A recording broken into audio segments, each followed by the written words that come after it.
Got so quiet. Okay, good morning and welcome to the February 10th, 2026 Hempstead Town Board meeting. Madam Clerk, can you please call the roll? Supervisor Ferretti. Here. Councilman Dunn. Here. Deputy Supervisor Gooseby. Here. Councilman Muscarella. Here. Councilwoman Ryder. Here. Councilman Schneider. Here.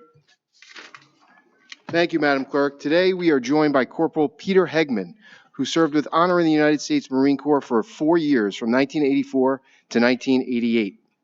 During his term of service, Corporal Hegman was assigned to work as a signal intelligence operator to the 1st Radio Battalion, Fleet Marine Force Pacific. Corporal Hegman deployed to the Persian Gulf War, where he received the Armed Forces Expeditionary Medal while serving as an electronic warfare operator with a radio reconnaissance unit during Operation Earnest Will, N Prime Chain, which saw to the defense of oil tankers from Iranian aggression. He is also, we're very proud to say, a Town of Hempstead employee in our building department. Please welcome Corporal Peter Hegman to lead us in the Pledge of Allegiance.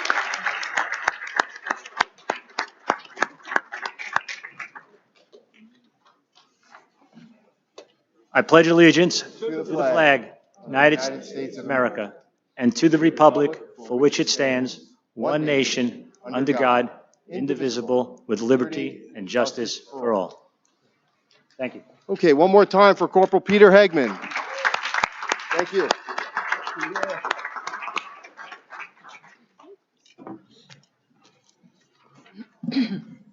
All right, just before we get started with the formal portion of our meeting, we are very, very pleased to recognize two of our Bay Constables today, Joseph Ciceramo and Sal Mastraccio.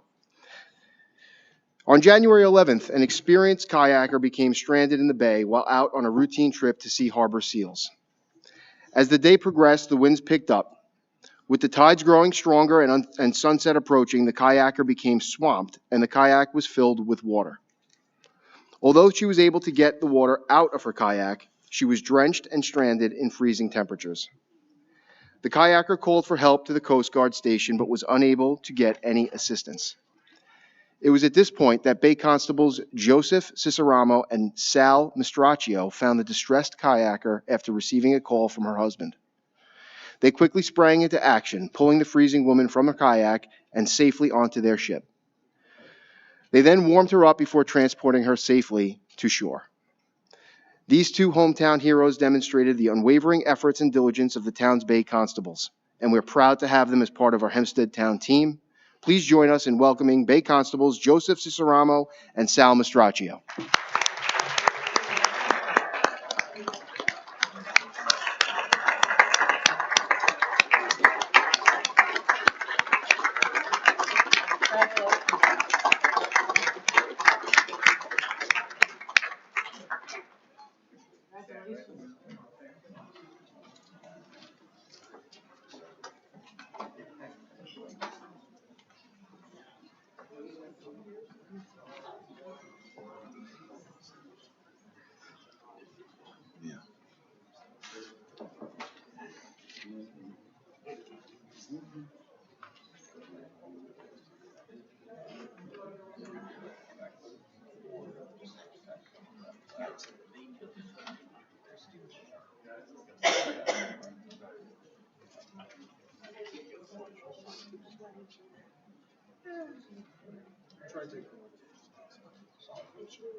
Okay, thank you very much. Madam Clerk, please call the first public hearing.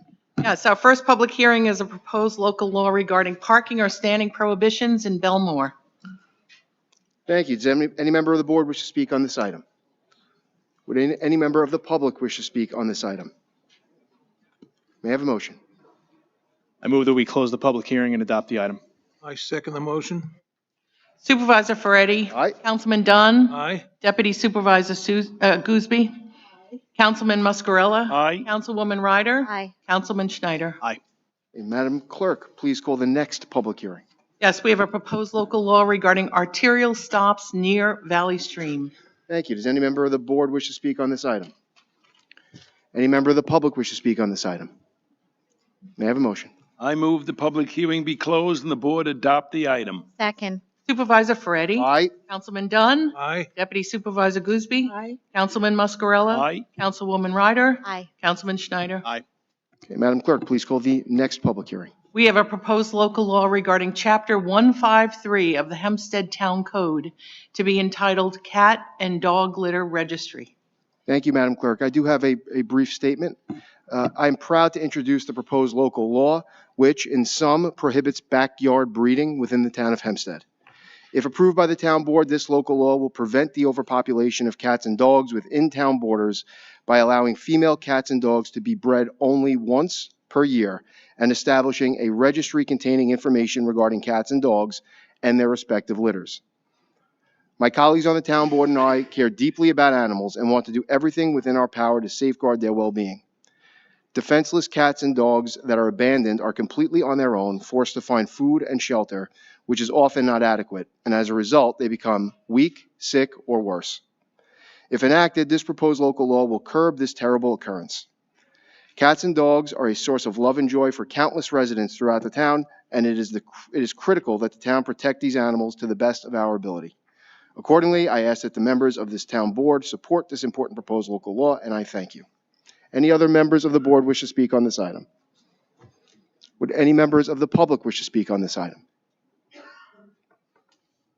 Okay, if not, I move that we, yes. Mr. Supervisor, I would ask at this time that the town board make a motion to continue this hearing at our next town board member meeting of February 24th. Mr. Leo, our building commissioner, is here, and we had a discussion before the meeting, and he indicated to me that there's some additional language that he'd like to include in the resolution that will further allow him to enforce this to the strictest letter of the law. So for that reason, I'm asking we continue the hearing to that. Okay, and enforcement obviously is an integral part of this legislation, and if there's any additional language, Mr. Leo, if you want to come up and say a few words, if there's any additional language that can, help us with the enforcement component of this, I'd certainly think the board would take some time to review that. So, Mr. Leo, Commissioner. Supervisor, Deputy Supervisor, members of the board, our zoning ordinance under Article 31, which is the general provision, Section 322, addresses commercial and non-commercial kennels.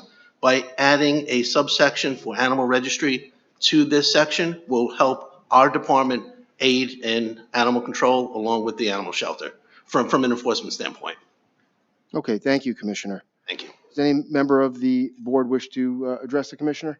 All right, then I move to continue this hearing to February 24th to consider the additional language of enforcement recommended by Commissioner Leo. Do I have a second? Supervisor Ferretti? Aye. Councilman Dunn? Aye. Deputy Supervisor Gooseby? Aye. Councilman Muscarella? Aye. Councilwoman Ryder? Aye. Councilman Schneider? Aye. Okay, Madam Clerk, please call item number 4. Yes, we have a public hearing to consider authorizing the Town of Hempstead Sanitary District Number 6 to sell at auction surplus machinery and equipment. Thank you. Does any member of the board wish to speak on this item? Any member of the public wish to speak on this item? Okay.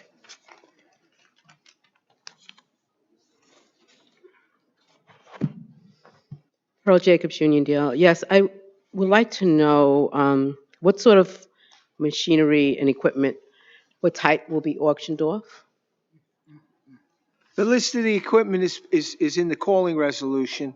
You can see it on the website, and if you'd like, I'll give you a copy when we're. You don't have it there where you can tell me, you don't have to tell me every piece of equipment, what type? Is it snow removal? Is it? No, well, Sanitary Lawn removal? District 6 is they pick up garbage.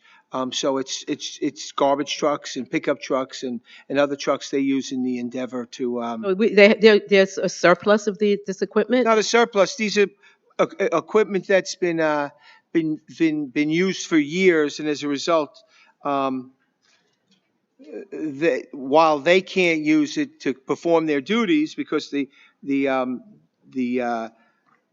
equipment is older, it has some value, scrap value. And because of the unique relationship between the sanitary district and the town, you'll see from time to time, we did it at the last meeting, the town had a resolution to sell surplus equipment, whether it be the highway department or the parks department or the sanitation department. So this is a common thing. I will get you the list of equipment if after the meeting. And one more question pertaining to that. Would that, the sale or the monies that you received from the auction, would it be redirected back into that budget for new It equipment? goes into the sanitary New equipment? district budget, absolutely, not to the town. It goes That would be into great because I would like to see, some better equipment in Uniondale. Thank you. But the sanitation department does a really good job. I have to give them that credit. But they can use some new equipment. The equipment that I see coming through Uniondale sometimes is very concerning. Thank you. Thank you, Ms. Jacobs. Any other member of the public wish to speak on item number 4? Okay, may I have a motion? I move the public hearing be closed and the board adopt the item. Supervisor Ferretti. Aye. Councilman Dunn. Aye. Deputy Supervisor Gooseby. Councilman Muscarella. Aye. Councilwoman Ryder. Aye. Councilman Schneider. Aye. Madam Clerk, please call item number 5. Yes, we have a proposed local law to enact section 10B4 of Chapter 10B, Taxation Veterans Real Property Exemption of the Hempstead Town Code regarding property tax exemption for seriously disabled veterans. Okay, thank you, Madam Clerk. And for those who are unaware of this item, this board feels very strongly that we always need to support our veterans. And this item provides a tax exemption for veterans who are completely disabled and unable to work. It was recently passed by New York State, and each local municipality has an opportunity to opt into that legislation. And this board feels very strongly that we must always support those who fight for us. And that is why we have this item on the calendar today. We are about to vote to opt in to that veterans exemption. So, any other member of the, thank you. That's a good one. I'll clap for that. Any other member of the board wish to speak on this item? Any member of the public wish to speak on this item? Okay, may I have a motion? I will move, actually. I will move to pass item number 5. I'll second the motion. Dorothy seconds motion. Supervisor Ferretti. Aye. Councilman Dunn. Aye. Deputy Supervisor Gooseby. Aye. Councilman Muscarella. Aye. Councilwoman Ryder. Aye. Councilman Schneider. Thank you. Madam Clerk, will you please call item number 6? Yes, we have a proposed amendment of paragraph B of section 78, article 8 of the building zone ordinance to extend certain two-family uses until December 31st, 2030. Thank you. Any member of the board wish to speak on item number 6? There are numerous people who have signed in for item number 6. So first up, we have Taylor Belviso.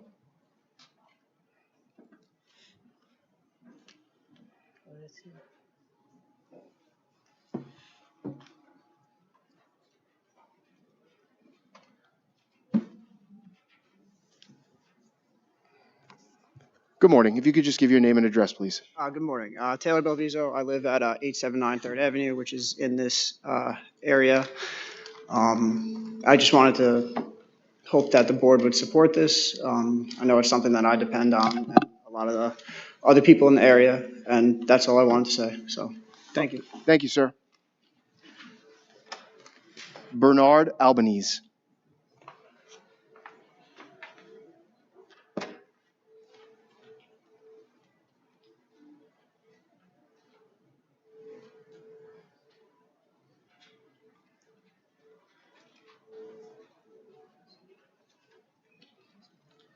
I also speak in favor. I'm Bernard Albanese, 1032 First Avenue, Franklin Square. Good morning.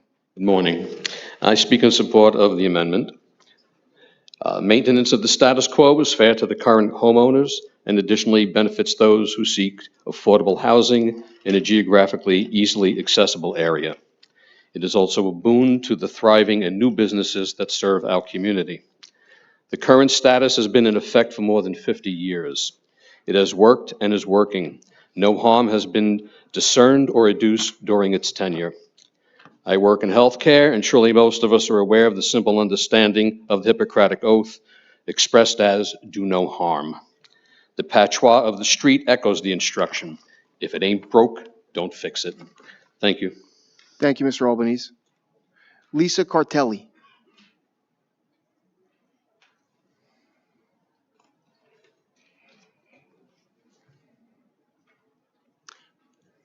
Hi, good morning. I live on 2nd Avenue in Franklin Square. Good morning. As a Franklin Square resident, I would just appreciate some detail about the specifics of the of item number 6. It's very unclear, the letter that we received, and my whole block actually has no clue as to what it's about. So if we could have some detail, I'd appreciate it. Sure, Mr. Town Attorney? Yes. In February of 1981, the town board passed a resolution that said that certain houses in this area who had at least 6,000 square foot of space, their lots, 6,000 square foot, could afford themselves with two-family houses. The law had a provision in it that said that it had to be renewed every 5 years. And the town board, since 1981, every 5 years, has renewed the, as the two gentlemen who talked before you indicated, has renewed that. And if that, in fact, if this town board sees fit to renew this for the next 5 years, those two-family houses in the area will be maintained as two-family houses. It does not give someone who has a one-family house the option of making a two-family house. There are other ways that they could make a two-family house, but this statute doesn't apply to that. Okay, thank you. So, Ms. Cartelli, you can assure your neighbors nothing is changing. Okay. It's just an extension of something since 1981. Okay, thank you. I All right. appreciate it. Thank you. Next up, Mary Parenti.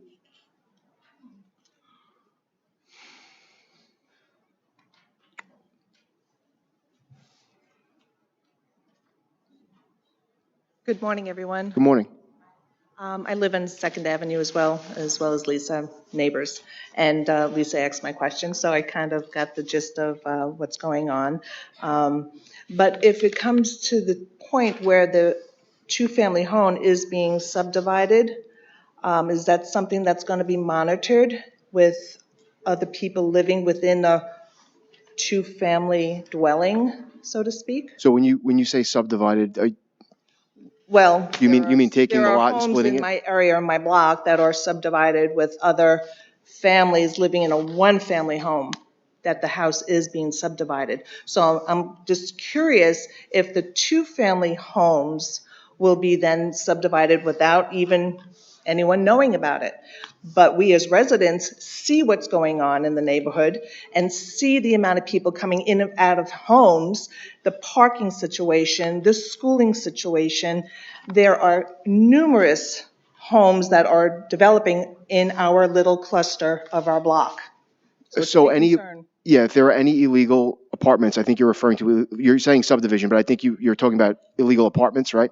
Yes. Okay. So yeah, please report those to us, to the building department. And remember, this only applies to 60 by 100 lots. So if it's smaller than that, it does not qualify under this 1981 law. Okay. Right. So yeah, but no, this is not exempting anybody who was previously not in compliance. Mr. Town Attorney, you agree? That is correct. Your issue is a compliance issue, and by all means, make a report to the building department. They're very, very, very confident, and they address those concerns very much. Okay. I thought it would tie into this because I was unaware what the whole, paragraph section 78 even meant. So I thought it was tying into that, and I just wanted to voice my opinion at this time. Maybe relevant, maybe not, but thank you for hearing. No, we appreciate your comments. And like I said, if you see any non-compliance, please let us know. We'll have our building department out there immediately. Wonderful. Thank you. Thank you. Rena Hernandez.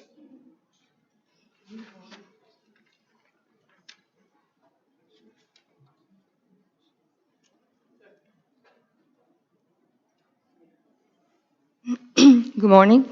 Morning. I live on 3rd Avenue, Franklin Square. And actually, this is my first time understanding about this. So I just wanted to know what does proposed amendment means? Does it mean that it changes in a way? I just heard that it doesn't. But what does it say proposed amendment or paragraph B?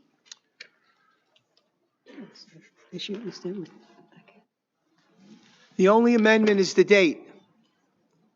So the only amendment in the statute is that this statute will stay in effect for 5 more years. And every 5 years, you said that it is renewed. Every 5 years. Every 5 years, it has to be renewed. So God willing, we'll all be here in 31, and there'll be a resolution before the town board. All my questions were answered today. Thank you so much. Thank you, Ms. Hernandez. There's no one else who's signed in for number 6. Would anybody else wish to speak on item number 6 that is not already spoken? Okay, there being none, can I have a motion? I move that I'm sorry. I move that we post this ocean, keep it as it is, because the people seem to be happy with it, so it's okay. I second that. Supervisor Ferretti? Aye. Councilman Dunn? Aye. Deputy Supervisor Gooseby? Aye. Councilman Muscarella? Aye. Councilwoman Ryder? Aye. Councilman Schneider? Aye. Madam Clerk, please call item number 7. Yes, number 7, we have an application for New Magic Realty, Inc. for a special exception pursuant to Section 196N of the Building Zone Ordinance to construct an addition to an automobile repair facility for an automatic car wash and detail center currently improved with an auto repair facility in Elmont. Great. Good morning, Ms. Minerva. Good morning. Good morning, How are you? members of the board. I'm well, thank you. Good. Dominic Minerva, Minerva and D'Agostino, 107 South Central Avenue, Valley Stream, New York, attorney for the applicant. I do have a few witnesses, so I'll make my opening remarks brief. The application of New Magic Realty before you today is for a special exception to permit an addition to an existing limited motor vehicle service facility for an automated car wash. Subject property is known as 1260 Hempstead Turnpike in Elmont. It's also known as Section 33, Block G, tax lots 8 through 13 on the Nassau County Land and Tax Map. It's located at the northeast corner of Hempstead Turnpike and Grand Street in Elmont. The subject premises consists of 11,102 square feet, and it's improved with a 1,945 square foot, one-story masonry building. There is a proposed 499 square foot addition for the car wash, making a total building size proposed of 2,443 square feet. The existing lubrication facility, which is an Avis Lube, provides oil, other fluid and filter changes, and has been in existence at this site since the 1980s. And my client has owned the property and operated the business for the last 25 years. The inspection report indicated that there are a few open permits from the late 1960s and one from the early 1980s that predate the permit for the lubrication facility that was issued in 1987. We will undertake to speak with the area inspector to see if we can close out those old permits of record, as they should be superseded by the 1987 permit. The existing landscaped areas that were approved with the original site plan for the lubrication facility will remain, except for one landscaped area that exists up against the south elevation of the building, which will be removed for the addition. The hours of operation for both the existing service facility and the car wash will be from 8 a.m. to 6 p.m. Monday through Saturday, and 9 a.m. to 5 p.m. on Sunday. The car wash will only be operated when the service facility is open for business. As you will hear momentarily in further detail, the car wash is proposed to be fully automated, and the customer will remain in their vehicle at all times, and there are no options for interior cleaning. The applicant contends that the nature of the industry has changed, with more and more cars only requiring oil changes once a year, and electric vehicles not requiring any, as well as increased competition. This automated car wash will help assist this longtime business in the community to continue to thrive. The applicant has engaged several experts to testify. Mr. Barry Nelson from the Nelson Realty Group will testify as to the compliance with the special exception criteria. Mr. Ethan Shakowski from TPD Engineering will summarize his traffic report, which was submitted to the board. And Mr. Todd Mills from Car Wash Products, Inc., the company that sells the automated car wash system, will testify as to how the system operates. At this time, I would call my first witness, Mr. Barry Nelson. Mr. Nelson, please state your name and address on the record. It's Barry Nelson, 220 Pettit Avenue, Belmore, New York, 11710. Good morning, Mr. Nelson. Good morning, Supervisor, members of the board. Supervisor, as Mr. Nelson was previously qualified as an expert witness by this board on numerous occasions with regard to real estate valuation and its use, I would ask if the board would be willing to continue that qualification. We would. Thank you. Thank you. As council mentioned, the property's at the northeast corner of Hempstead Turnpike and Grand Street. It's an improved property since the current use, 1985, the current operator since 2001. The property complies in all respects to zoning as far as setbacks, on-site parking, landscaping, and fencing. The proposed addition is to the south, and it's approximately 14.5 feet by 35 feet on the southerly side of the building. That addition will maintain the setbacks required under the Business X zone as far as onto the setback onto Hempstead Turnpike, the right-of-way, as well as on Grand Street. The property is a Business X zone, and the use is a permitted use under a special exception permit.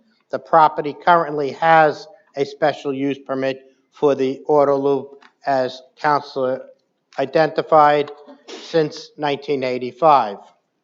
The developments in the area of the subject property along Hempstead Turnpike would be primarily automotive-related uses. You have used cars, auto repair, auto collision. The interior streets, both north and south of the turnpike, would be residential. It is a residential C zone where it permits 1 and 2 families. The area is fully developed. In the immediate vicinity of the subject property, you have auto zone to the east of the subject property, and that property is entirely business zone, and it runs further past the 100 feet business zone. Just to the north, you have a light manufacturing zone, and you have light manufacturing to the east. Opposite the subject property is a business property, mixed use, apartments on the second floor and office retail on the first floor. As I mentioned, it's a fully improved property. After the proposed construction, if approved, would fully comply with on-site parking and setbacks, and will maintain the landscaping along the property lines as well as along Hempstead Turnpike. The criteria for granting the special exception, as the property has previously been approved for a special exception for the automotive, would be under the section 267D2. I can go over each criteria. I think the board is very familiar with it. The town attorney would be advised the board under that section. But more importantly, it's my opinion, should the board approve this granting of the automatic car wash, and the building again would be minor, it's only approximately 5%, and the total lot of 5% lot coverage, total lot coverage with all buildings is less than 23%. So, and comply with parking, screening to the residential immediately to the north. The building height is less than 17 feet, compliant with the code. The applicant will meet and exceed the minimum requirements of the 267D2 special exception and in my opinion, considering the development along Hempstead Turnpike, Grand Street. Further north, you have a utility facility and the light manufacturing. It's not going to alter or change the central character of the neighborhood. The applicant needs to maintain his business. It's a family business, and continue to operate at that location. As council mentioned, the changing of the trends, electric vehicles, oil changes that require now only required to be changed 5,000 to 6,000 miles a year, and then even for longer. And new cars coming in where they take it back to the dealership.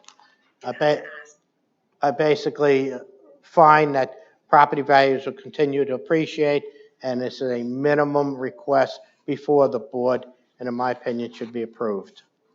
Thank you. Thank you, I'll be more Mr. than happy Nelson. to answer any questions. Thank you, Mr. Nelson. Does any member of the board have any questions for Mr. Nelson? I have a few questions, please. Yes. So under the description of the automated car wash, it said land use 948.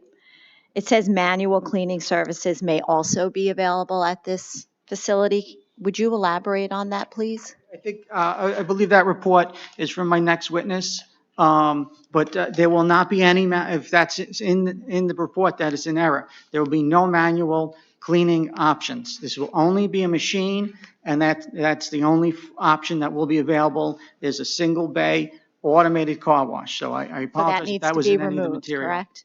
That would be removed? Is that what you're saying? Yes, there's no manual cleaning. Okay, so that needs to be And removed. if that's that might be in the traffic report, it might be just a reference to to data that they referenced. Mr. Minerva, would your client be willing to put that in the covenants and restrictions? Yes. Okay. Thank you. Thank you. Councilwoman, any more? All right. Any other member of the board have any questions for Mr. Nelson? Okay, Mr. Minerva, please I'll continue. call my next witness, Mr. Ethan Shakowski from TPD Engineering. Mr. Shakowski has been qualified as an expert witness many times by your Zoning Board of Appeals, but not here, so I'm going to have him very briefly summarize his credentials, and I'm going to submit his resume just for the file. We'll take it. Good afternoon, or maybe a good morning. Ethan Shakowski with TPD Engineering. I'm a professional engineer in the state of New York, professional traffic operations engineer, which is a national certification. I have over 12 years experience in the civil engineering field, and have testified at every municipality on Long Island, including the BZA, many occasions. Okay, Mr. Supervisor, I would ask if you would accept Ethan Shakowski as an expert witness regarding traffic and parking. Yes, we will. Thank you.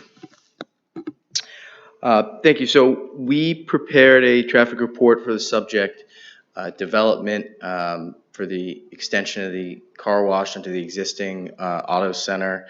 I did note just, the proposed use is very complementary of the existing use. We expect most traffic to be generated for vehicles already at the service center, and to use the car wash as sort of a complementary use to that. However, we did want to quantify any additional traffic that may be generated from such an expansion. For that, we used the Institute of Transportation Engineers, also known as ITE. They published data on traffic generation and parking generation from studies throughout the country.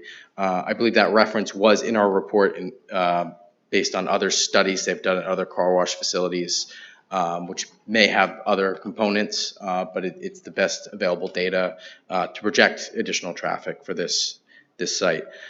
Due to the very small expansion proposed, we only project a maximum of 8 additional trips in a peak hour, or 1 car every 7.5 minutes to enter the site to use the car wash. We discussed the proposed operation with the tenant and Mr. Minerva. My understanding is it is a single vehicle car wash. It only takes 1 vehicle at a time. That car wash has a service rate of about 2 to 5 minutes. I believe the operator can speak a little bit more to those specifics, but using those service rates and the projected increase of traffic, what we wanted to do is measure the projected queuing that may occur during any peak hours, just to make sure that there wouldn't be any queuing that would affect any of the side streets or anything like that.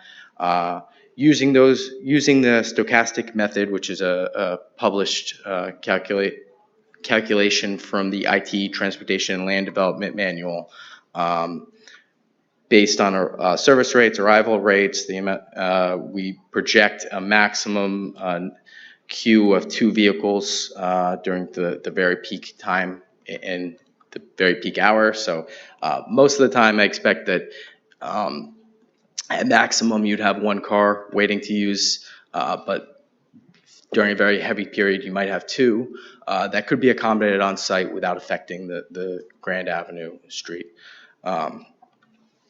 Excuse me. With that, we concluded that there would not be any significant impact to traffic on the adjacent roadways, and I'm happy to answer any questions.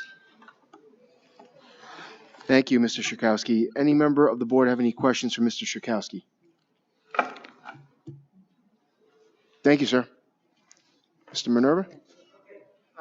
This time I'll call my last witness, Mr. Todd Mills. He's from Car Wash Products, Inc., the company that sells the facility, and he'll just describe how this facility works. Thanks. Just state your name and address on the record. Yeah. Hi, my name is Todd Mills. I live at 874 Silver Lake Scotchtown Road, Middletown, New York. And I'm the owner of Car Wash Products. Good morning. Good morning. Yeah, so what we're talking about is basically termed as an in-bay automatic car wash. So it's a completely self-contained wash gantry that the customer will pull up to basically like an ATM machine style terminal and pay. I think the confusion might be for manually operated. It's a fully automated car wash. The customer stays in the car. Nothing is done outside. They manually choose their own wash. So they are designed to run unattended, but that's probably where that confusion came from. So there's different levels of wash. There's a basic, then an enhanced with some, Yep. So wax, you things like spend that. a little more money, you get a few more colors and a few more flashy lights. But basically, some different wash packages that go along with the wash system. Our longest wash will probably be about 4 minutes. The least expensive wash will be about 2.5. Customer can pull up. They can pay with credit card, cash, most like an RFID or a token or something they're given with the quick lube. They pull in, stop. The machine moves up and down over the vehicle. When they're done, the door opens up and lets them leave. So it's manual in the sense that there's nobody there at a cash register taking your money and giving you change. You're paying an automated system manually. That is correct. It's like a vending machine for car washes. Understood. I have a question. Is there a gate for people to come in and out that goes up and down? There are automated doors, so they will pull up to the pay station, pay or choose their wash. The door will open up. They pull in. There are lights telling them where to go. So the light will go from green to red. When they're stopped, the door will shut. The machine moves up and down over the vehicle, depending on what wash package they have. When they're done, the door opens up and lets them out. Are there any other car washes like this in the town of Hempstead, or this relatively new? How is it different? These washes have been around since 1983, 84. There are a number of them around. I'm not sure in Hempstead, but I mean, I've installed over 150 of these. Okay. Thank you, Mr. Mills. You're very welcome. I have one question, please. So just so that I'm clear, when the car goes into the car wash, the door will be closed behind it. So what I'm looking at is there's residential homes to the north of the property, so you don't anticipate any noise or fumes that will affect the residential homes to the north. Is that correct? It's almost like self-contained and enclosed? It's completely self-contained. Okay. So, I mean, there's no fumes whatsoever. And for noise, if you're standing across the street, you probably won't even hear it when it's in operation. Okay. And I know it's going to be on the south side, so the existing building's also a buffer before any of you get to any of the residential homes. Thank you. Thank you. Okay, Mr. Mills, thank you. Mr. Minerva? Does that complete your? So that completes our presentation. I would just say it's unique. I'm not aware of any other car washes, living in the area like this. Have used them in Florida, and like Councilman Muscarella said, it literally tells you, door opens, says pull in, stop, cleans the car, exit, and you drive out, and that's it. So it's a unique product. And based upon the evidence and testimony you heard today, we request your favorable consideration, and we thank you for your time. And if there are any public comments, we ask for an opportunity to address them. Okay, Mr. Minerva, I did go take a look at the property as it is currently. There is no flagpole. Would your client be willing to add a flagpole with the American flag?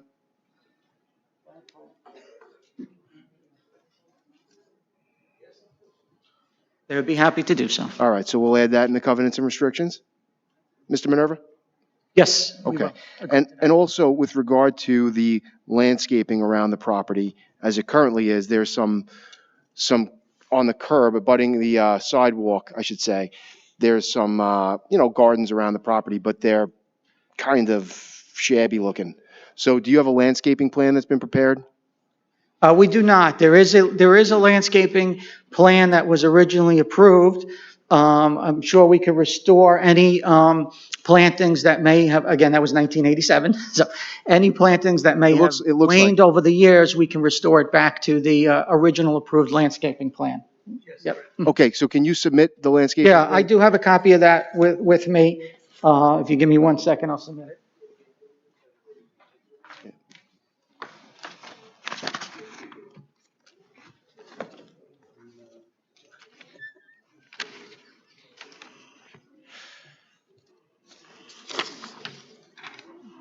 The only thing we would not be restoring on the original approved landscape plan is the landscape bed up against the south side of the building, because that's where the addition's going, but the remainder we would restore.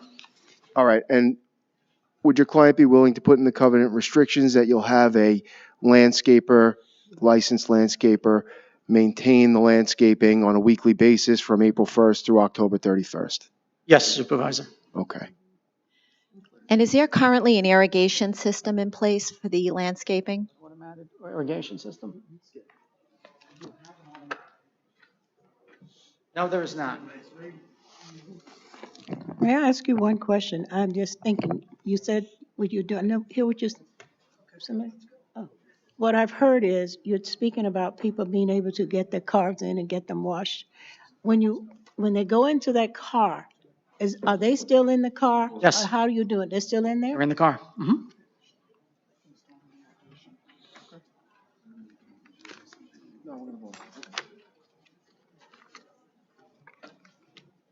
Mr. Minerva, would your client be willing to install the irrigation system?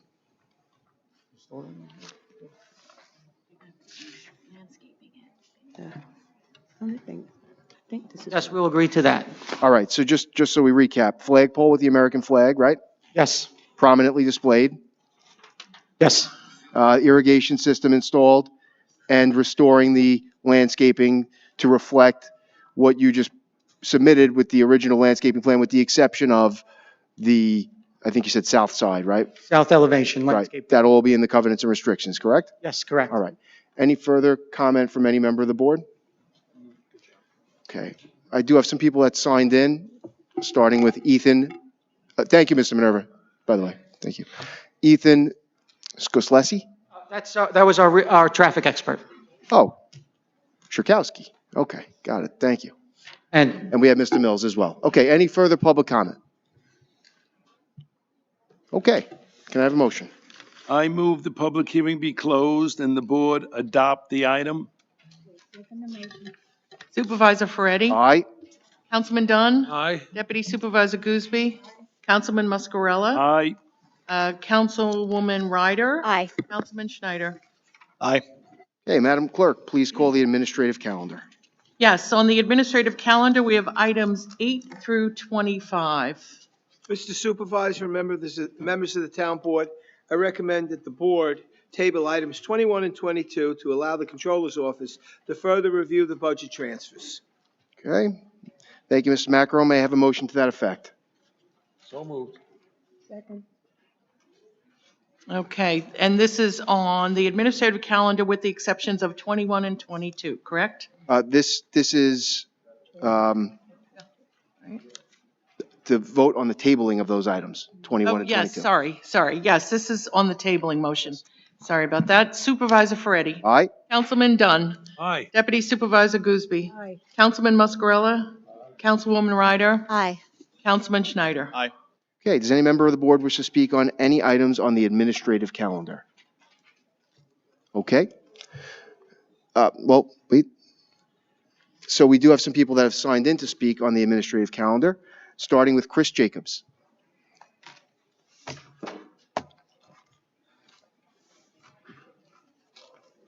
Good morning, everyone. Good morning. Item 13 and 14. So if you could just give your name and address, Oh, please. yeah, sorry about Sure. that. Chris Jacobs, Uniondale.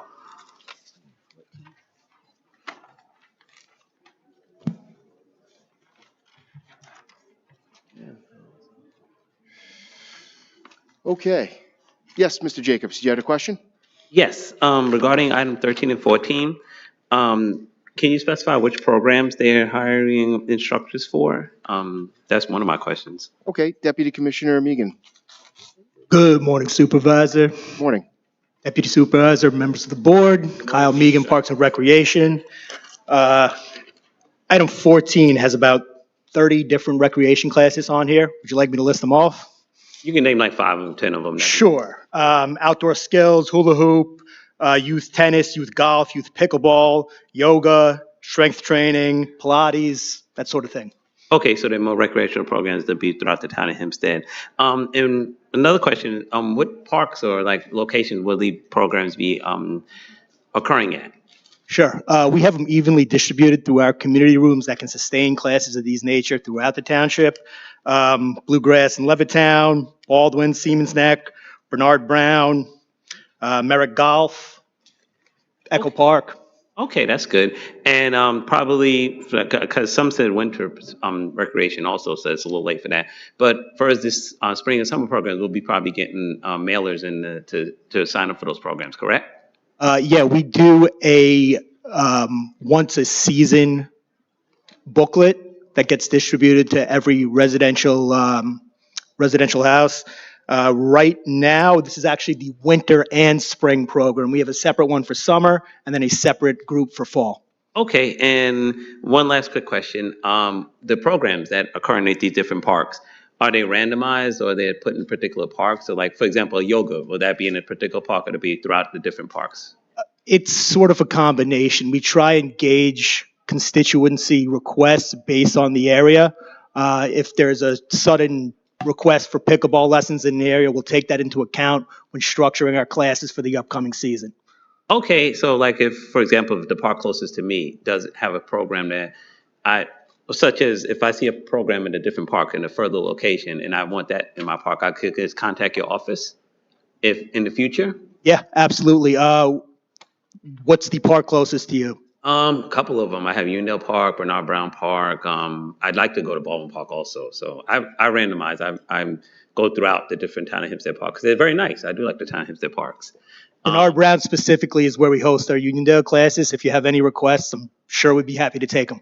Okay, you said Bernard Brown Park for that Uniondale one. That's right. Okay, thank you. So if anything, I'll contact your office. Thank you so much for the information. Got it. Mm-hmm. Okay, thank you, Mr. Jacobs. Next speaker is Lynn Krug.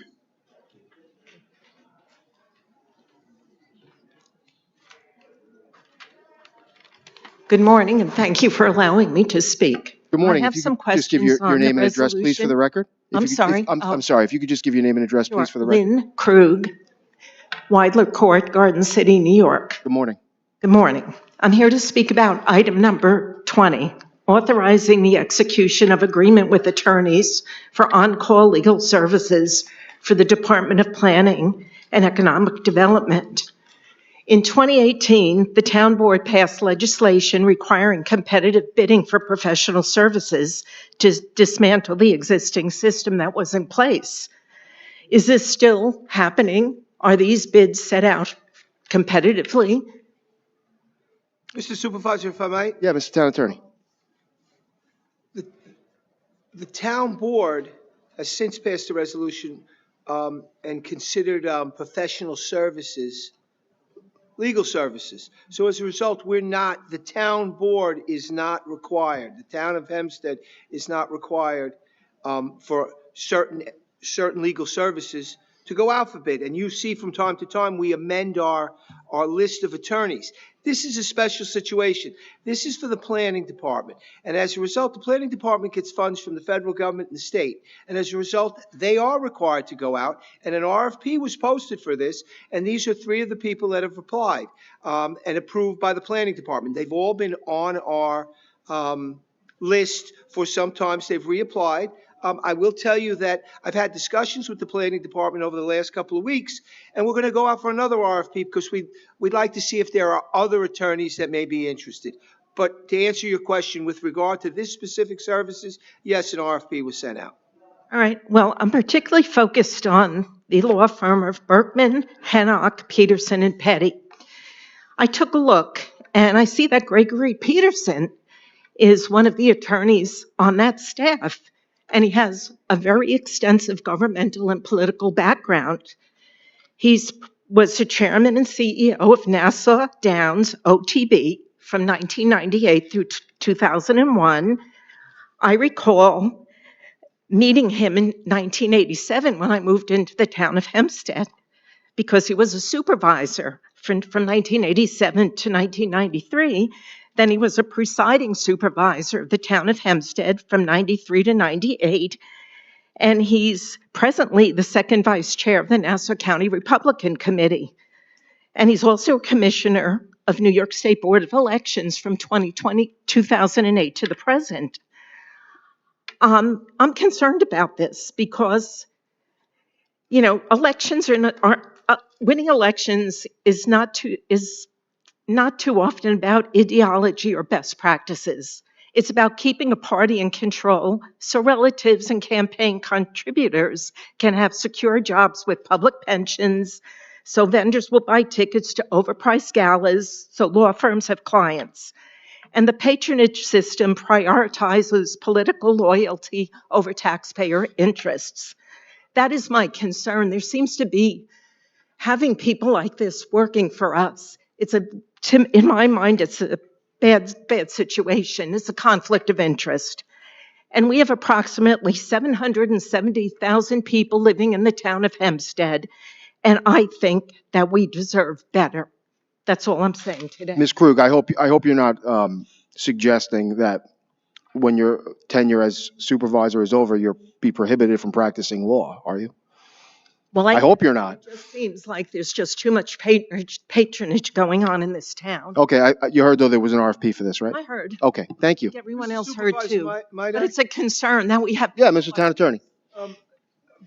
By what you just said, it's clear, because, municipal law is not a field that a number of attorneys go into. So it's a very specialized field. So what I will tell you is that former Supervisor Peterson, and he had other titles, is one of our valued members. His firm is one of our valued members of our outside counsel. His firm has been outside counsel long before I got here, long before the supervisor got here.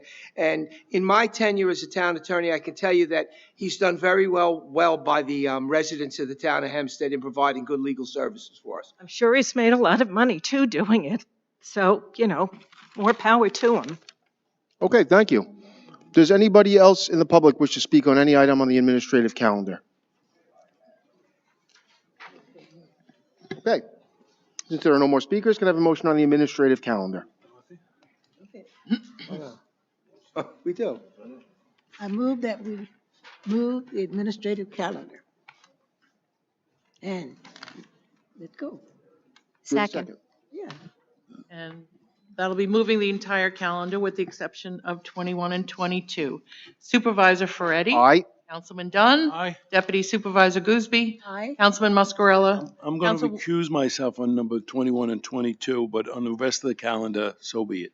Thank you. Okay, Councilwoman Ryder. Aye. And Councilman Schneider. Aye. May I have a motion to adjourn? I move that we adjourn. Supervisor Ferretti. Aye. Councilman Dunn. Deputy Supervisor Gooseby. Aye. Councilman Muscarella. Aye. Councilwoman Ryder. Aye. And Councilman Schneider. Aye. Thank you. Now that the formal portion of the town board meeting is ended, the town board will remain to listen to the residents. We have numerous people that have signed in for public comment, starting with Lorraine Atias. Lorraine Atias. Okay. Christina Kramer. Hello, Christina Kramer, Long Beach, New York. Good morning. Good morning.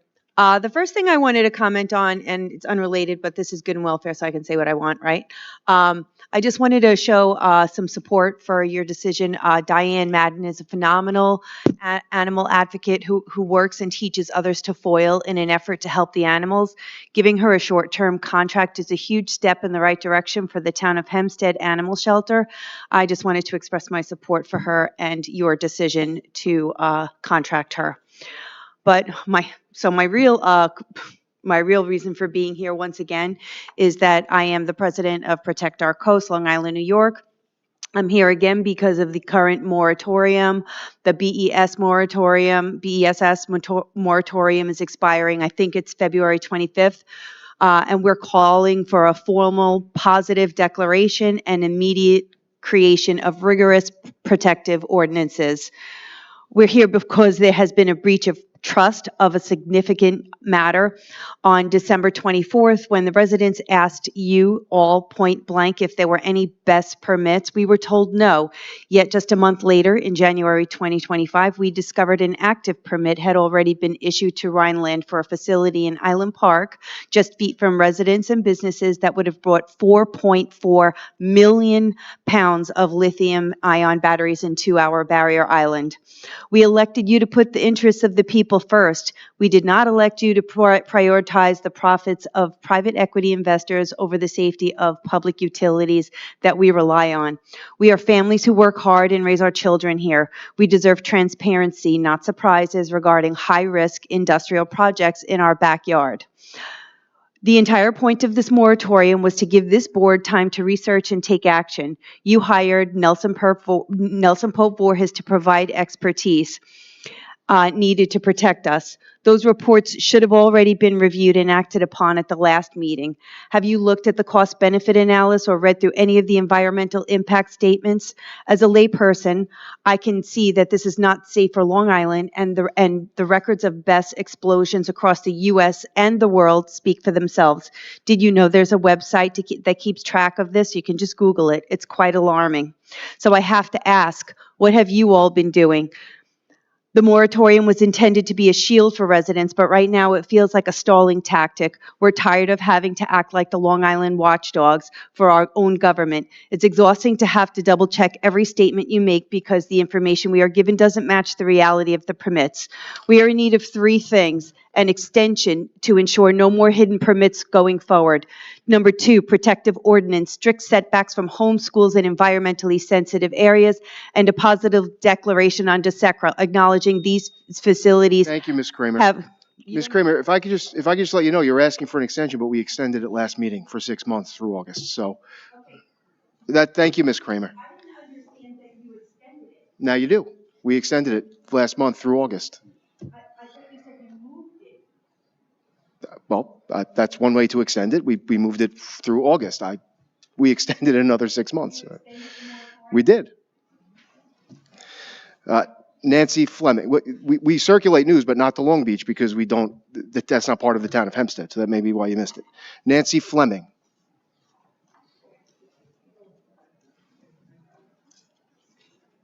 Hi, I'm Nancy Fleming. I'm also from Long Beach, and we are part of the town of Hempstead by mere virtue of the fact that we're here basically supporting all of the residents who live here. The whole battery energy storage system has been an absolute nightmare across the country with these things imploding all the time.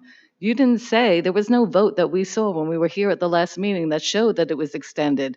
I Googled everything and I could not find one thing on paper or in the internet that said that you did extend the moratorium.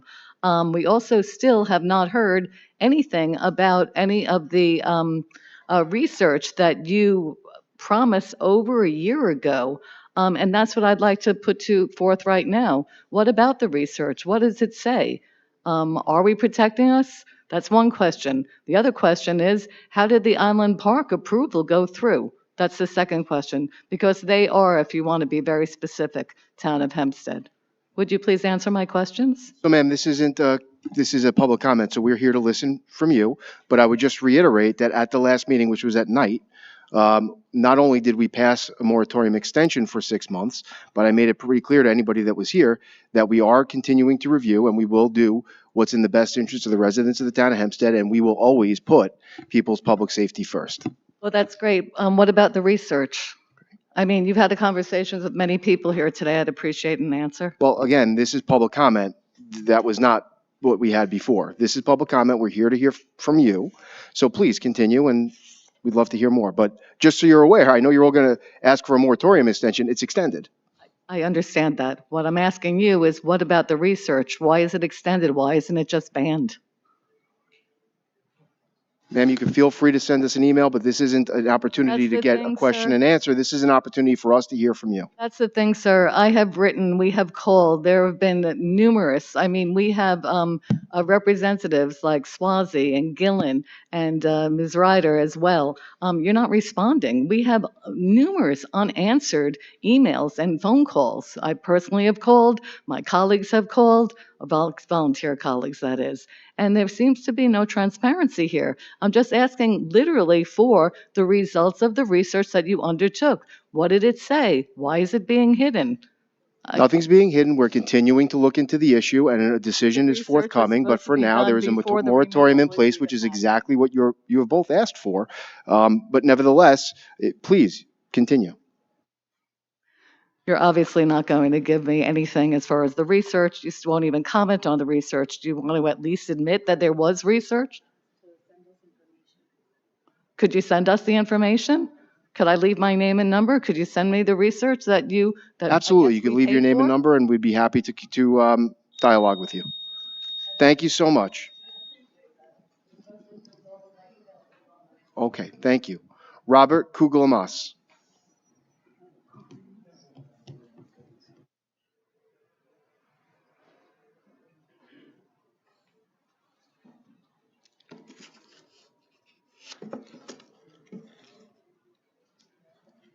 Robert Kugelmass, 979 Van Buren Street, Baldwin, District 4. Good morning. Hi. Reviewing your agenda today, I see that some items, as usual, relate to parking. In suburbia, most of us are tethered to our vehicles, and parking is crucial infrastructure, just like roads, water, and electricity. Parking near the Baldwin train station is always filled to the gills weekdays mornings. That's why you instituted permit parking, and also why neighboring residential streets are posted with 2-hour parking signs.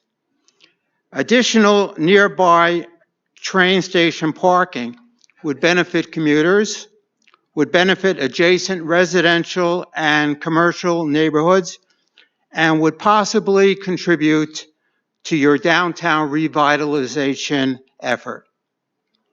Significant additional commuter parking could be developed on Brooklyn Avenue by making it a one-way street going east, one 10-foot wide lane up the middle. The southern side of Brooklyn Avenue is already a parking lot, BA8, perpendicular parking with 140 spaces along a half-mile train embankment. Eliminating a lane allows you to also stripe the northern side of Brooklyn Avenue with perpendicular parking. For the cost of a paint job, you could develop 110 additional nearby parking slots for both commuters and the new tenants of that recently approved apartment building on Brooklyn Avenue at the train station. Also, Brooklyn Avenue is within the transit-oriented New York State grant for revitalization. As to the main goal, though, namely the revitalization of Old Baldwin near the train station, populating it with apartments will not achieve your goal. Your strategy is mistaken. Your strategy is flawed. I have a solution. I have a solution to solve the downtown Baldwin revitalization problem. I have an answer. But that explanation will have to wait until another public comments time slot. We still have 15 seconds, though. Any questions regarding additional, very inexpensive Brooklyn Avenue commuter parking? Any questions, Supervisor Ferretti?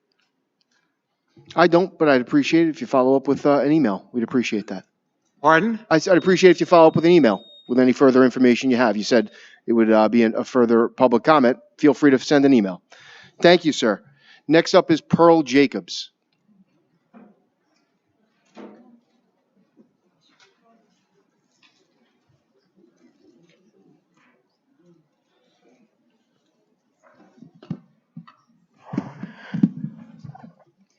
So I want to thank Liz and Matt from Clerk Murray's office for attending the February 2nd meeting of my civic association in Uniondale. As you heard before, residents in our community have serious concerns with food trucks in Uniondale that have become problematic, especially pertaining to safety and environmental issues. And we really appreciated that Matt and Liz came and heard and listened to residents' concerns, and discuss the rules and regulations that apply to these peddlers' license. Several violations were identified, and I do understand that we were told that they were going to meet and speak with our Nassau County Police Department to help resolve this issue in our community. So again, thank you, Clerk Murray and your team for, working on this for our community. And thank you for your courtesies to my staff. Thank you. So I have another issue here. Just question. It's not a question. It's an issue that's ongoing, but I would like to know, because my residents asked me to please find out. They're very concerned, and I'm concerned. We're all concerned about our water tower. So since the last town council meeting, has there been any contract proposals for the that would initiate it for the Ms. Jacobs, water tower? as you know, this is public comment, so you feel free. You could shoot us an email. We'd be happy to answer, but this is just an opportunity for us to hear from you. Because I want to know. I know there was an issue with putting in bids, and Sure. I don't So want that to languish. please shoot us an email. We'll get right back to you. Do not want that to languish. Okay, that's all I have to say. Thank you. Thank you so much. Next up is Lynn Krug. I'm sorry? Okay. Does anyone else wish to speak during public comment? Okay. Thank you. Have a great afternoon.